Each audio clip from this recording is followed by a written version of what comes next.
We have a 10 on your side investigation update. Remember the sinking house in Chesapeake? Andy Fox introduced us to a man with 31 days left before retiring from the Navy in November who was about to lose his home. But a community effort changed his fate. Andy's here now with the good, the bad, and the ugly of the sinking house rising.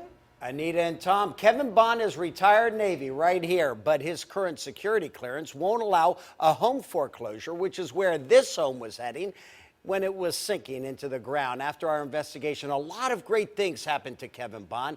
That's the good news. The bad news, vandals struck. And the ugly news, the house still isn't where it needs to be. But what's happened to Kevin Bond is simply beautiful. Remember November 2nd, Kevin Bond's home, the rolling golf balls? Well, 5 months later, what will these golf balls do now?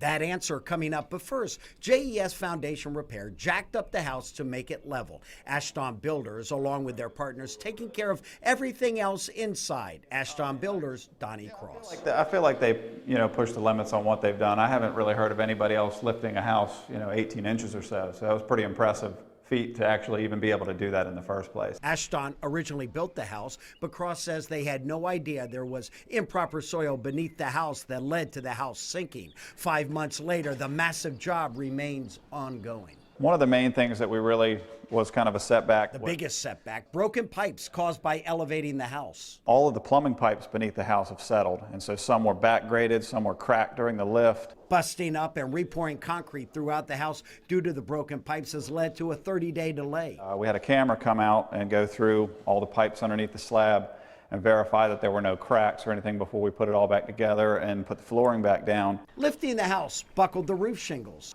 And we came through and re-roofed this entire section of the house. Lifting the house required Ashton to put in new windows, doors, fix cracks. And let's not forget delays caused by vandals who punched holes in the wall, stole the AC and the furnace upstairs, both replaced at no cost to Kevin Bond.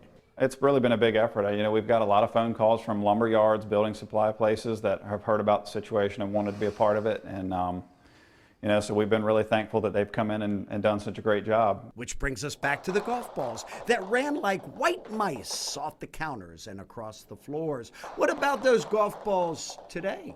Okay, so Kevin, remember what happened last time? We have the golf ball test. Look at that. Kevin Bond, appreciative for all that's been given to him. It's going to be a great win-win story for everybody because it's so satisfying to stand back and look at what we have saved, what we've accomplished. When 10 on your side got involved, people started talking to each other. And once people started talking to each other, everybody came forward and said, let's help, let's do what we can. Talking to each other. Donnie Cross thinks the house could be done in 60 days. 5 months ago, that house was like a fun house at a carnival, walking uphill in the living room. Today, tremendous progress. Please read our story online at WAVY.com and see how many have given so much to save Kevin Bond's home. I'm Andy Fox, 10 on your side.